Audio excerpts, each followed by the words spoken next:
Siyaadannaa rafin buluu ayyaada kee. Hirriba keessa nagan galcha waa'een kan kee. Si arguu qalbiin too boqattee yaa jaalladhe.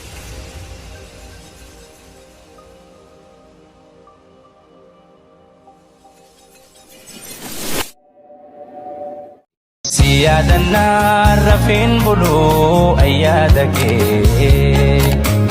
Hirriba keessa nagan galcha waa'een kan kee. Si arguu qalbiin too boqattee yaa jaalladhe. Si arguu qalbiin too boqattee yaa jaalladhe. Siyaadannaa rafin buluu ayyaada kee. Hirriba keessa nagan galcha waa'een kan kee.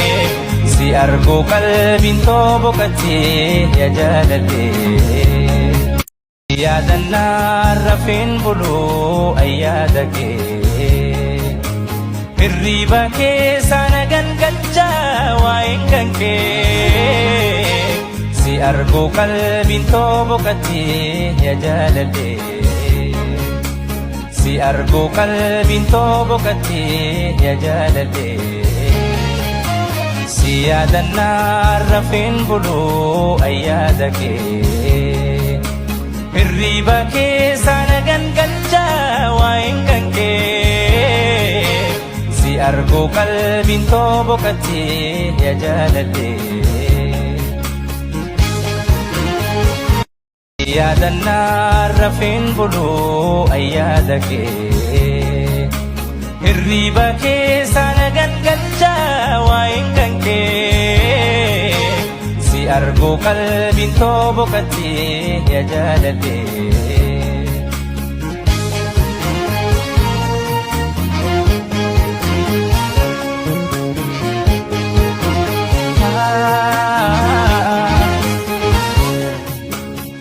Fageenya taamaatu jedheera bitooni mo'atan jaalalaadha mootii isaa ta'uu goonni gaarii shobbareedduu durba qal'ootu yaa marartu kan ittiin si ibsuun dhabee hirkootu waan safartu.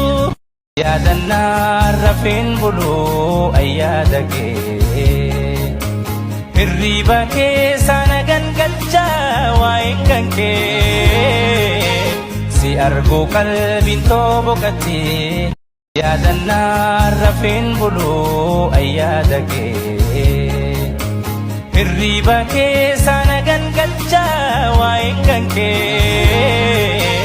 Si arguu qalbiin too boqattee. Siyaadannaa rafin buluu ayyaada kee.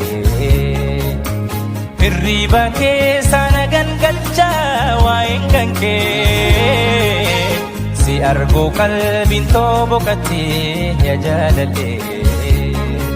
Hedduu ulfaata jaalaltalaadha halkaniif guyyaa anatta wallaala. Ammuma nakkootamuuma yeroos mi'ooftii jaalatti kadhamma. Hedduudha ulfaata jaalatti halaala. Halkanii fi guyyaa an adda wallaala. Ammuma naafootu ammuma yeroo san mi'ooftii jaalatti kadhamma. Siyaadannaa rafin buluu ayyaada kee.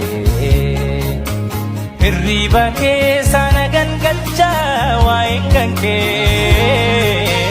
Si arguu qalbiin too boqattee. Siyaadannaa rafin buluu ayyaada kee. Hirriba keessa nagan galcha waa'een kan kee. Si arguu qalbiin too boqattee yaa jaalladhe. Siyaadannaa rafin buluu ayyaada kee. Hirriba keessa nagan galcha waa'een kan kee.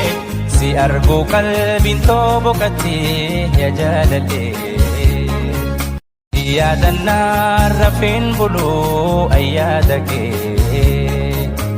hirriba keessa na gangalchaa waa'een kan kee si argu qalbiin boqattee hedduu ulfaata jaalalta laala halkaniif guyyaa anatta wallaala ammuma nakootamuuma yeroos mi'ooftii jaalatti kadhamma hedduudha ulfaata yaadannaa rafeen buluu ayyaada kee hirriba keessa na gangalchaa waa'een kan kee si argu qalbiin boqattee yaa jaalallee.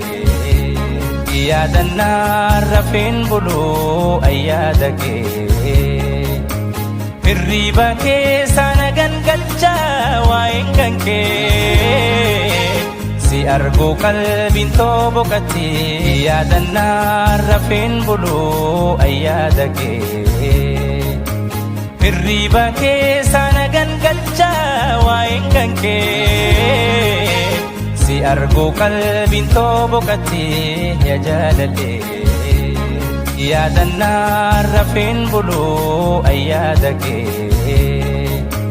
hirriba keessa na gangalchaa waa'een kan kee si argu qalbiin boqattee yaa jaalallee.